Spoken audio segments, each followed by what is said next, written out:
गरीब दर्जी बहू वर्सेस अमीर डिजाइनर बहू की RAM walk dress star. Neha बेटी, तूने जो मेरी बहू की ब्लाउज सिली थी ना, वो बहुत पसंद आई बहू को। धन्यवाद चाची, ये तो मेरा काम है। बताइए आज क्या बनाना है? इस ब्लाउज का गला थोड़ा अजीब लग रहा है, अपने हिसाब से इसमें भी कुछ कर दे कि ये भी अच्छा लगे। चाची ये तो कढ़ाई का काम है, कढ़ाई का काम मैं रात में करती हूँ। ठीक है, वैसे मेरी साड़ी में फॉल कितनी देर में लग जाएगी? आपकी साड़ी में फॉल लगा रही हूँ। बेटी, सिलाई मशीन पर तेरे हाथ तो ऐसे चलते हैं जैसे मक्खन पर छुरी। तभी गरीब दर्जी बहू की सास आती है। नर्मदा बहन, ये बात सही कही तुमने। आसपास सबसे गरीब दर्जी होने के बावजूद मेरी बहू के टक्कर में कोई दर्जी नहीं है। अरे शारदा, ऐसे मत टोक, बहू को नजर लग जाएगी। नहीं लगा रही आपकी बहू को नजर। मैं तो बस ये याद दिलाने आई थी कि प्रिया की स्कूल की छुट्टी होने वाली है। नेहा चौंक कर खड़ी हो जाती है और माथे पर हाथ मारते हुए कहती है, हे भगवान, मैं तो भूल ही गई थी, अभी उसे लेने जाती हूँ। अरे तू चली जाएगी तो मेरी साड़ी में फॉल कौन लगाएगा? अरे दर्जी बहू की सास हूँ, ऐसे छोटे छोटे काम तो मुझे भी आते हैं, मैं कर दूंगी। तभी गायत्री एक ब्लाउज लिए हुए आती है। नेहा बेटी, जल्दी से ब्लाउज की फिटिंग कर दे। चाची अभी तो मैं प्रिया को स्कूल से लाने जा रही हूँ, बाद में कर दूंगी। अरे ऐसा मत कर बेटी, तेरी बहन को देखने रिश्ते वाले आए हैं। गायत्री बहन, तुम इतनी लापरवाह कैसे हो सकती हो? तुम्हें पहले ही अपनी बेटी के सारे कपड़े तैयार करवा लेने चाहिए थे। अरे मैंने ये ब्लाउज तेरी पड़ोसन अमीर डिजाइनर को दी थी, उसने ब्लाउज का सत्यानाश कर दिया है। ये ब्लाउज पहनकर मैं लड़कों वालों के सामने अपनी बेटी थोड़ी दिखा सकती हूँ। लाइए चाची, ब्लाउज दीजिए, मैं देखती हूँ। नेहा थोड़ी देर ब्लाउज देखती है, फिर अपनी सिलाई मशीन पर ब्लाउज लेकर बैठ जाती है और ब्लाउज ठीक करने लगती है। नेहा बेटी, ब्लाउज ठीक तो हो जाएगी ना? चाची मैं कुछ कपड़े जोड़कर ब्लाउज ठीक करने की कोशिश कर रही हूँ। आपको उस डिजाइनर लड़की से ही अपनी ब्लाउज ठीक करवानी चाहिए थी। उसने कहा अब मैंने डिजाइन कर दी है, मैं इसमें और कुछ नहीं कर सकती हूँ। चाची ये देखिए, ऐसी ब्लाउज चलेगी। अरे बेटी, तूने तो बातों बातों में ब्लाउज ठीक कर दिया। मैं तो बेकार ही घबरा रही थी। बोल बेटी, कितने पैसे दूं? चाची अब इसके भी पैसे लूंगी आपसे। आपकी बेटी मेरी बहन नहीं है क्या? नेहा बेटी, मेरी बेटी का रिश्ता फिक्स हो जाएगा तो उसके सारे कपड़े तू ही सी लेगी। इतना कहकर गायत्री ब्लाउज लेकर चली जाती है। वहीं नेहा अपने घर से बाहर निकलती है। तभी पड़ोस की अमीर डिजाइनर बहू भी अपनी गाड़ी के पास आती है। ये बुढ़िया मेरी डिजाइन की गई ब्लाउज लेकर इस गरीब दर्जी के घर में क्यों गई थी? ओए दर्जी! हाँ तनीषा, ये औरत तुम्हारे घर में क्या कर रही थी? माँ जी से बात करने आई थी। ओह, मुझे लगा तुम्हें भी परेशान कर रही है। कहती है मैंने उसकी ब्लाउज बिगाड़ दी, खुद थोड़ी सी भी डिजाइनिंग सेंस नहीं है। मैंने तो भगा दिया था। वैसे भी ऐसे छोटे ग्राहक तुम जैसे गरीब दर्जी बहू लोगों के लिए ठीक है। सही कहा तनीषा, अब मैं चलती हूँ, प्रिया को स्कूल से लाने जाना है। तुम्हारी बेटी सरकारी स्कूल में पढ़ती है ना? हाँ, गरीब दर्जी की बेटी है, और कहाँ पढ़ेगी? वैसे मैं भी अपनी बेटी को स्कूल से लाने ही जा रही हूँ। शहर के सबसे बड़े स्कूल में पढ़ती है मेरी बेटी। हाँ, मेरा भी सपना है प्रिया को अच्छे स्कूल में पढ़ाकर तुम्हारी तरह आत्मनिर्भर लड़की बनाना। मेरी तरह बनाओगी? इतनी तुम्हारी औकात नहीं है। उसे अपनी तरह ही सुई धागा चलाना सिखा दो, इतने में वो आत्मनिर्भर बन जाएगी और तुम्हारी तरह ही मोहल्ले की औरतों की ब्लाउज सिलकर अपना पेट पाल लेगी। इतना कहकर तनीषा अपनी महंगी गाड़ी में बैठकर चली जाती है। वहीं नेहा भी अपनी बेटी को लेने सरकारी स्कूल के बाहर चली आती है। मम्मी, कैसा रहा स्कूल का दिन? बहुत अच्छा मम्मी, पर अब मुझे भूख लगी है। घर चलो, मैंने अपनी प्यारी बेटी लिए रोटी सब्जी बनाई है। नेहा प्रिया को लेकर रास्ते से घर आने लगती है। तभी तनीषा की गाड़ी गुजरती है। गाड़ी में से श्रुति प्रिया को हाथ हिलाते हुए, जल्दी घर आना, फिर हम लोग डॉल डॉल खेलेंगे। बाय। मम्मी, वो देखो श्रुति, वो मेरी दोस्त है। मम्मी, हम लोग कब ऐसे बड़ी गाड़ियों में घूमेंगे? श्रुति हमेशा इसी गाड़ी से अपने स्कूल जाती है। प्रिया बेटी, हमें दूसरों की चीज देखकर लालच नहीं करना चाहिए, गंदी बात होती है। समझ गई मम्मी। इसी तरह कुछ दिन बीतते हैं और फिर एक दिन जब तनीषा अपने वर्क रूम में ऑनलाइन वीडियो कॉल पर अपने क्लाइंट को समझ रही थी। सर आप समझने की कोशिश कीजिए, ये डिजाइन आपको कहीं नहीं मिलेगी। सबसे ज्यादा यूनिक और एस्थेटिक डिजाइन है, आप एक बार ट्राई तो कीजिए। देखिए, मुझे जैसे डिजाइन चाहिए अपने वैसी नहीं बनाई है। आपको समझ में नहीं आता क्या? एक बार में मैं जो कह रहा हूं उसी के अकॉर्डिंग डिजाइन तैयार करनी है। अगर आप नहीं कर सकती तो आप डिजाइनर कैसी? Sir but it's 10th time I am making this. So what? अगर मुझे डिजाइन पसंद नहीं आएगी तो मैं उसे क्यों खरीदूं? आप मुझे मेरे अकॉर्डिंग बनाकर दे सकती हैं तो बता दीजिएगा। इतना कहकर मनीष लैपटॉप पर चल रही वीडियो कॉल कट कर देता है और तनीषा अपने वर्क रूम में से निकलकर बालकनी में आती है। पता नहीं ये सब क्या हो रहा है, कुछ समझ में नहीं आ रहा। डिजाइनर को मेरे डिजाइन क्यों नहीं पसंद आ रहे? बहुत परेशान थी, तभी उसकी नजर नीचे गरीब दर्जी वाली बहू पर पड़ती है, जहां ग्राहकों की भीड़ लगी थी। यहाँ मेरी डिजाइनर स्टाइल डिजाइन नहीं अच्छी लग रही। इतनी यूनिक डिजाइन बनाती हूँ मैं, किसी के समझ में ही नहीं आती है। और एक ये गरीब दर्जी है जिसके पास लोगों को अपने फटे कपड़े सिलवाने की भीड़ मची है। लेकिन जो भी हो, इससे ज्यादा अच्छी चीज तो मैं भी बना सकती हूँ। लोग ही पागल हैं जो इसके पास जाते हैं। गरीब दर्जी की दुकान पर इतनी भीड़ और उसकी तारीफ सुनकर डिजाइनर तनीषा को बहुत जलन होती है। इसी तरह कुछ दिन बीते हैं और मोहल्ले में एक पार्टी रखी जाती है। क्या मोहल्ले में पार्टी है? अब तो मैं खुद अपने हाथों से डिजाइन करके एक डिजाइनर ड्रेस पहनकर जाऊंगी, तभी तो लोगों को पता चलेगा मैं कितनी ज्यादा अच्छी डिजाइनर हूँ। हाँ हाँ, बहुत ठीक है। तू अपने पसंद की कोई डिजाइनर ड्रेस बना ले और जितने भी पैसे लगे हमसे ले लेना। फिर तनीषा अपने पति राघव से पैसे लेती है और तुरंत एक बड़े से मॉल में जाकर कुछ डिजाइनर कपड़ों के पीस खरीदती है। वहीं दूसरी तरफ बहू, सोसाइटी में पार्टी है। तू इतनी मेहनत करती है, तेरे सारे पैसे खर्च में ही निकल जाते हैं। इस बार तू भी अपने लिए कोई एक अच्छी सी साड़ी खरीद ले। हाँ भाभी, इस बार आप भी पार्टी में कोई अच्छी सी ड्रेस ही पहनिएगा। आपको भी अपने लिए या तो ड्रेस तैयार करना होगा या फिर खरीदना पड़ेगा। अच्छा ठीक है, अगर आप लोग इतना बोल ही रहे हैं तो मैं मार्केट से एक प्लेन साड़ी लेकर उस पर कुछ बुनाई कढ़ाई करके उसे अच्छा बना दूंगी और उसे ही पार्टी में पहनूंगी। इतना कहकर नेहा भी दुकान जाती है और वहाँ से साड़ी खरीदकर रात भर जागकर अपनी साड़ी को और भी ज्यादा सुंदर बनाती है। फिर अगले दिन पार्टी में सबसे पहले अमीर डिजाइनर बहू अपनी डिजाइनर ड्रेस पहनकर पहुंचती है। वाह तनीषा, तुमने कितनी ज्यादा अच्छी और डिजाइनर ड्रेस पहनी है। हाँ, इतनी ज्यादा अच्छी ड्रेस डिजाइन की है तुमने। बहुत ज्यादा सुंदर है तुम्हारी ड्रेस। अरे मुझे तो ये पहले से ही पता है। वैसे तो मैं इतनी बड़ी अमीर डिजाइनर बहू, लेकिन अगर ऐसी डिजाइनर ड्रेस पहनकर मैं रैंप वॉक भी करूं तो फर्स्ट मैं ही आऊंगी। कोई मुझे मात नहीं दे सकता। सभी लोग तनीषा की महंगी डिजाइनर ड्रेस की बहुत तारीफ कर रहे थे और पार्टी में सभी का अटेंशन तनीषा पर था कि तभी अचानक वो अपनी डिजाइन की हुई साड़ी पहनकर आती है। तूने क्या साड़ी पहनी है बहू? वैसे तो इस अमीर डिजाइनर बहू की ड्रेस भी अच्छी है, लेकिन तेरी तो बात ही अलग है। सच में, कहाँ ये डिजाइनर कटी फटी ड्रेस पहनकर आई है और तूने कितनी प्यारी साड़ी पहनी है। इस पार्टी की रौनक तो तू ही है। अरे नहीं नहीं, ऐसी बात नहीं है। आप लोग भी बहुत अच्छे लग रहे हैं। हाँ, लेकिन तुमसे ज्यादा नहीं। वैसे मेरे लिए भी ऐसी साड़ी बना दोगी क्या? गरीब दर्जी बहू के पार्टी में आते ही सभी डिजाइनर बहू से ज्यादा दर्जी बहू की तारीफ करने लगते हैं और इसी तरह पार्टी आगे बढ़ती है। न जाने ये गरीब दर्जी लोग कहाँ से उठकर आ गए हैं और खुद को हम जैसे बड़े डिजाइनर से कंपेयर करने की कोशिश करते हैं। आप मुझे कुछ कह रही हैं क्या? हाँ हाँ, तुम्हें ही कह रही हूँ, और किससे कहूंगी? तुम जैसी गरीब दर्जी बहू 2-3 फटे कपड़े सिलकर मुझ जैसी डिजाइनर को कभी मात नहीं दे सकती। तुम जैसी कहाँ सड़क छाप लड़की, कपड़ों में कोई क्वालिटी होती है क्या? सड़क छाप जैसे कपड़े सिलती हो तुम। अमीर डिजाइनर बहू गरीब दर्जी बहू को बहुत कुछ बोलती है, लेकिन दर्जी बहू पलटकर जवाब नहीं देती और वहाँ से चुपचाप चली जाती है। और ये सारी चीजें दर्जी और डिजाइनर बहू का परिवार देख लेता है। बहू, तू इस तरह चुपचाप क्यों आ गई? तूने उस डिजाइनर बहू को पलटकर जवाब क्यों नहीं दिया? हाँ नेहा, तुमने उसे कुछ कहा क्यों नहीं? इस तरह तो उसकी हरकतें बढ़ती ही चली जाएंगी।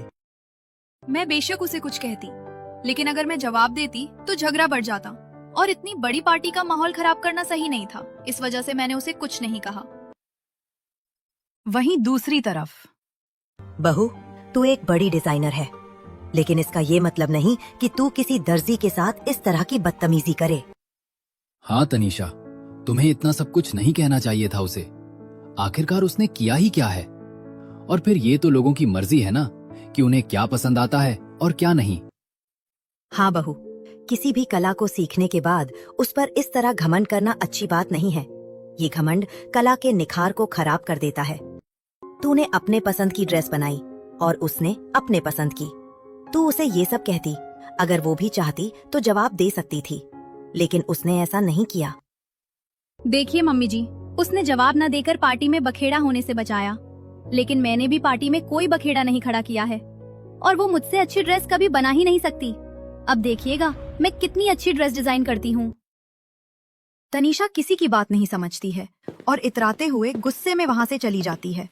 और फिर पार्टी खत्म होने के बाद अगले ही दिन तनीषा मार्केट जाकर बहुत पैसे खर्च करके महंगी चीज खरीदती है। अब पता लगेगा उस गरीब दर्जी बहू को उसने किससे पंगा लिया है। इतनी महंगी महंगी चीज खरीदी है मैंने जो वो कभी देख भी नहीं सकती। अब मैं इन सब से एक डिजाइनर ड्रेस बनाऊंगी और मोहल्ले में पहन कर घूमूंगी, फिर सब मेरी तारीफ करेंगे। ये सोचकर तनीषा तुरंत घर जाती है और अपनी डिजाइनर ड्रेस बनाने में लग जाती है। फिर 2 दिन के बाद तनीषा अपनी डिजाइनर ड्रेस बनाकर तैयार करती है और उसे पहनकर मोहल्ले में निकलती है। मैंने इतनी डिजाइनर ड्रेस बनाई है, वो भी इतनी ज्यादा महंगी, सब लोग पक्का तारीफ ही करेंगे।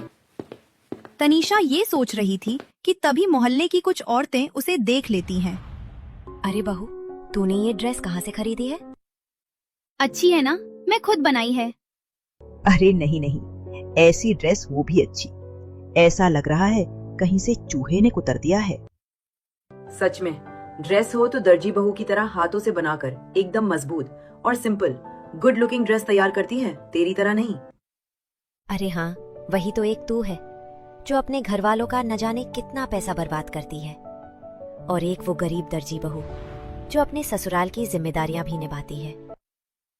सभी की बातें सुनकर तनीषा के एक्सपेक्टेशंस पर पानी फिर जाता है। सभी तनीषा की ड्रेस की बुराई और दर्जी बहू नेहा की तारीफ करते हैं, जिससे गुस्से में पैर पटककर तनीषा अपने कमरे में आ जाती है। न जाने किस अजीब से मोहल्ले में आ गई हूँ मैं। यहाँ किसी को मेरी इतनी यूनिक और महंगी डिजाइनर ड्रेस पसंद ही नहीं आती है। उसे गरीब दर्जी बहू के फटे पुराने कपड़ों से बनी चीजें ही पसंद आती हैं। गरीब लोगों की छोटी सोच। इस तरह दर्जी बहू से जलकर डिजाइनर बहू बहुत ज्यादा परेशान हो जाती है। इसी तरह कुछ दिन बीतते हैं और एक दिन प्रिया श्रुति के कमरे में श्रुति के साथ खेल रही होती है। मम्मी मम्मी, मेरी दोस्त के लिए स्नैक्स लाओ ना। अभी लाई श्रुति बेटी।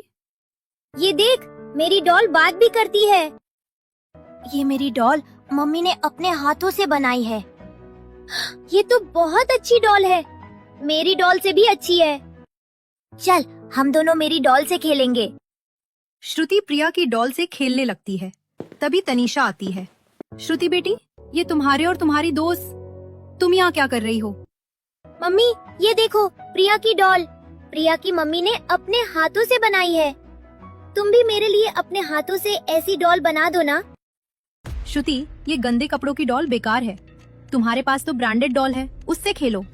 ये कपड़ों की बनी डॉल गरीब लोगों के लिए है। तू तो अमीर डिजाइनर की बेटी है। मेरी भी डॉल बहुत अच्छी है, मेरी मम्मी ने अपने हाथों से बनाई है मेरे लिए। तुम पर पैसे खर्च ना करना पड़े, इसलिए गंदे कपड़ों की डॉल बनाकर तुम्हें दे दी होगी। चलो अब भागो मेरे घर से। प्रिया रोते हुए अपनी डॉल लेकर तनीषा के घर से चली जाती है।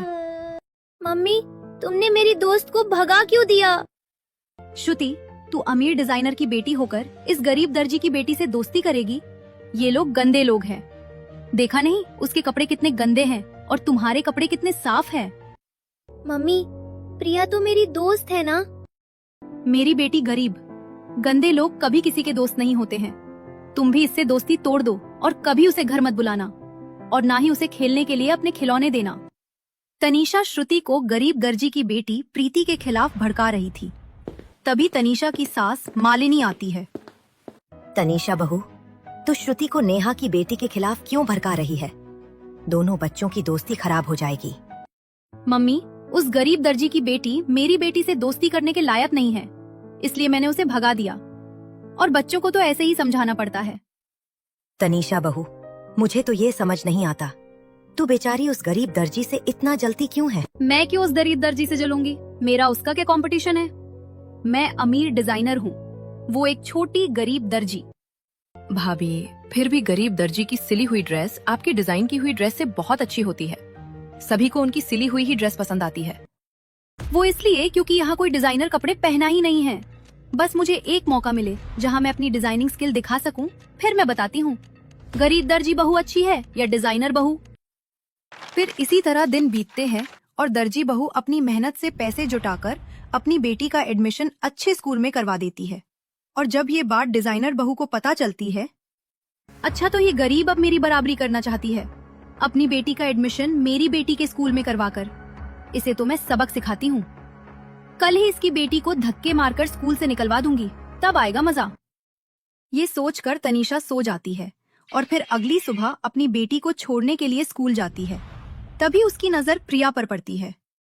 अच्छा तो ये गवार दर्जी की बेटी इसी स्कूल में पढ़ रही है, इसे तो मैं धक्के मारकर बाहर निकलवाऊंगी। तनीषा ये सोच रही थी कि तभी बेल रिंग होती है और सभी बच्चे अपने अपने क्लास में पढ़ने चले जाते हैं। वहीं तनीषा प्रिंसिपल ऑफिस पहुंचती है। अरे आप तो वही है ना जो मेरी वाइफ के कपड़े डिजाइन करती हैं? आइए आइए बैठिए। अरे मैं बैठने नहीं आई हूँ, बस मुझे आपसे कुछ काम था। दरअसल यहाँ एक गरीब दर्जी की बेटी पढ़ती है, प्रिया नाम है उसका। आप उसे स्कूल से निकाल दीजिए।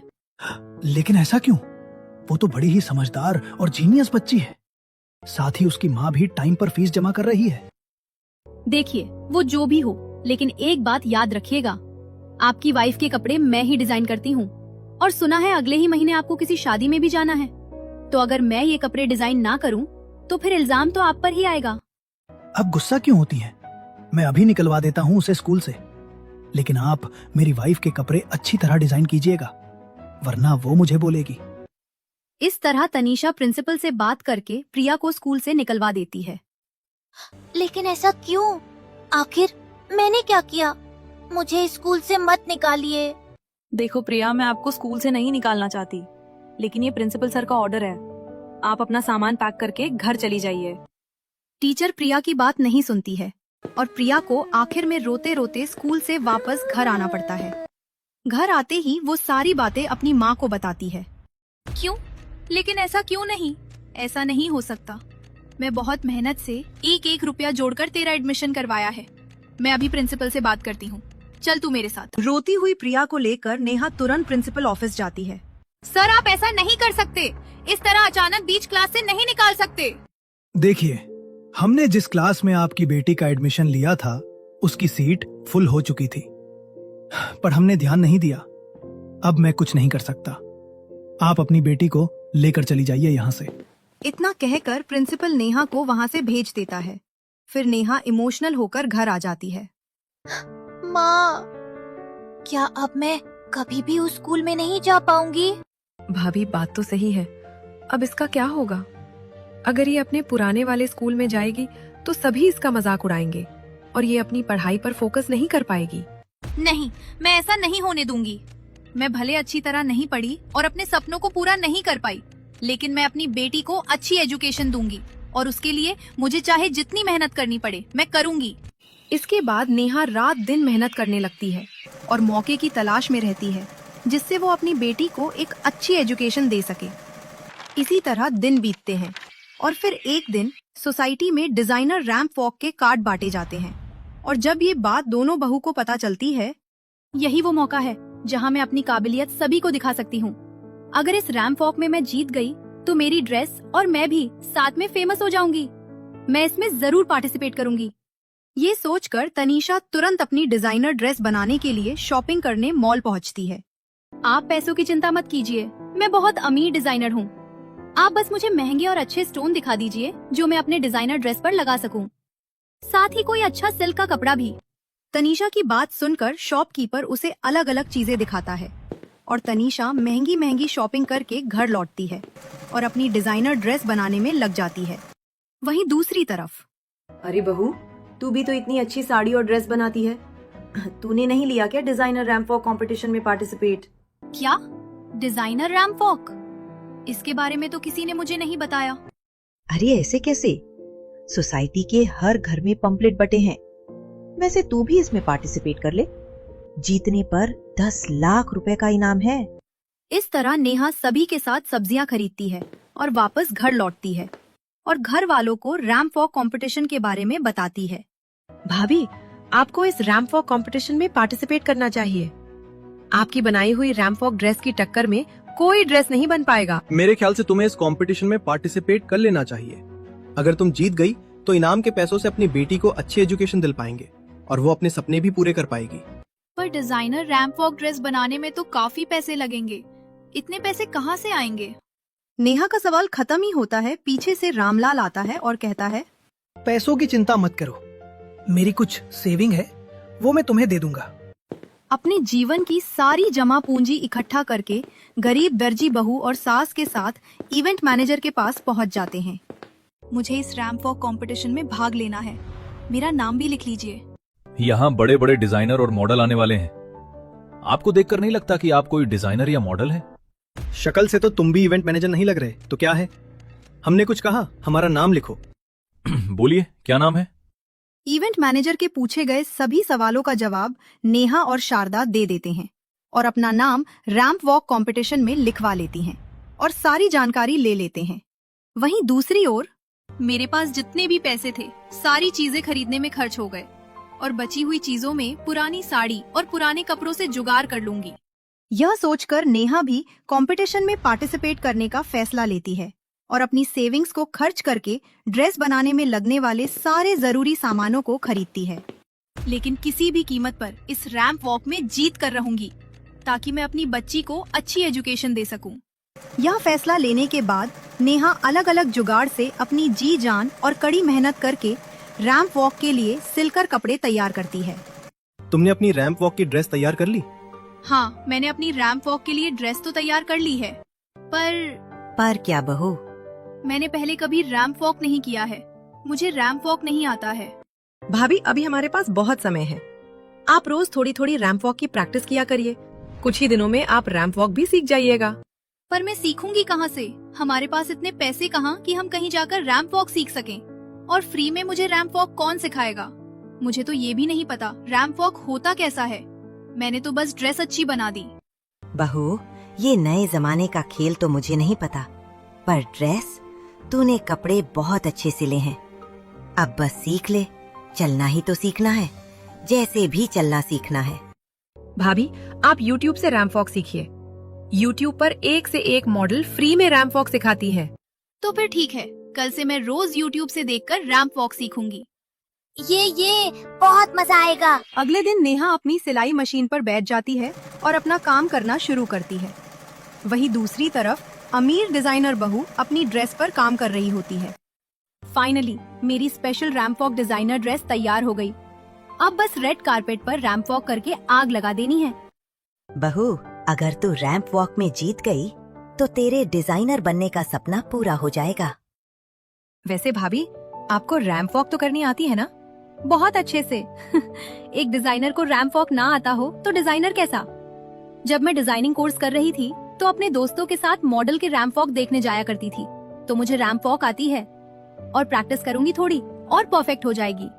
All the best Tanisha. इस तरह गरीब दर्जी बहू और अमीर डिजाइनर बहू अपनी रैंप वॉक ड्रेस तैयार कर लेती हैं और अब रैंप वॉक की प्रैक्टिस शुरू करती हैं। ये रैंप वॉक सीखने के लिए सिर पर एप्पल रखकर चलना जरूरी है क्या? भाभी, जैसे मॉडल चल रही हैं वैसे चलिए। ये तो बहुत मुश्किल है। कर लेगी बहू, तू कर लेगी, मुझे यकीन है। गरीब दर्जी बहू अपनी परिवार की सपोर्ट से बहुत जल्द बहुत अच्छी रैंप वॉक सीख जाती है। वहीं दूसरी तरफ अमीर डिजाइनर बहू भी अपनी रैंप वॉक परफेक्ट कर लेती है और अब दोनों बहुएं अपनी रैंप वॉक ड्रेस के साथ ramp walk dress competition hall में पहुंचती है। इतने सारे डिजाइनर अपनी डिजाइनर रैंप वॉक ड्रेस के साथ आए हैं। इतनी सुंदर सुंदर रैंप वॉक ड्रेस के सामने मेरी रैंप वॉक ड्रेस टिकेगी? सभी डिजाइनर अपनी रैंप वॉक ड्रेस पहनकर तैयार हो जाएं और स्टेज पर आ जाएं। तनीषा अपनी डिजाइनर रैंप वॉक ड्रेस पहनती है, मेकअप करती है और तीसरे नंबर पर रेड कारपेट पर रैंप वॉक करती है। 7वें नंबर पर रैंप वॉक करने आएंगी नेहा जी। नेहा अपनी सुंदर रैंप वॉक ड्रेस, जो कि एक साड़ी है, पहनकर रेड कारपेट पर रैंप वॉक करती है। रैंप वॉक ड्रेस में sari, I like it. Round of 4 member. Ramp walk dress second round में आयशा जी, अश्विनी जी, तनीषा जी और नेहा जी सिलेक्ट हुई हैं। ये गरीब दर्जी भी सेकंड राउंड में आ गई। इस राउंड में इन लोगों को भी हरा दूंगी। Round 2 start. पहले अश्विनी जी और आयशा जी आएंगे। अश्विनी और आयशा के रैंप वॉक पर आते ही तालियों की गूंज आने लगती है। Next, participants. अब नेहा जी और तनीषा जी आएंगे। तनीषा अपनी डिजाइनर रैंप वॉक ड्रेस ठीक करती है, थोड़ा मेकअप करती है और रेड कारपेट पर रैंप वॉक करने आती है। हाय, मेरा नाम तनीषा है। तनीषा रैंप वॉक करती हुए कुछ इंट्रोड्यूस करती है और भीड़ में से तालियों की गड़गड़ाहट आने लगती है। इस राउंड की विनर तो मैं ही हूँ। अब आएंगी नेहा जी। हे माता रानी, आशीर्वाद दे। नेहा अपनी रैंप वॉक ड्रेस ठीक करती है और रेड कारपेट पर रैंप वॉक करने आती है। नमस्ते, मेरा नाम नेहा है। Indian culture. I love it Neha ji. Ramp walk करती हुए खुद का नाम बताती है और एक बार फिर से भीड़ में से तालियों की गड़गड़ाहट आने लगती है। Final round. 2 member. Ramp walk dress round 2 में आयशा जी, अश्विनी जी हार गई हैं। विनर है तनीषा जी और नेहा जी जो सिलेक्ट हुई हैं फाइनल राउंड के लिए। फाइनल राउंड में 30 मिनट का ब्रेक दिया जाता है। ये ड्रेस उतार देती हूँ, फिर बाद में पहन लूंगी। तनीषा अपनी डिजाइनर रैंप वॉक ड्रेस खोलकर साइड में रख देती है। वहीं दूसरी तरफ नेहा, हे भगवान, मेरी मदद करना। Final round start.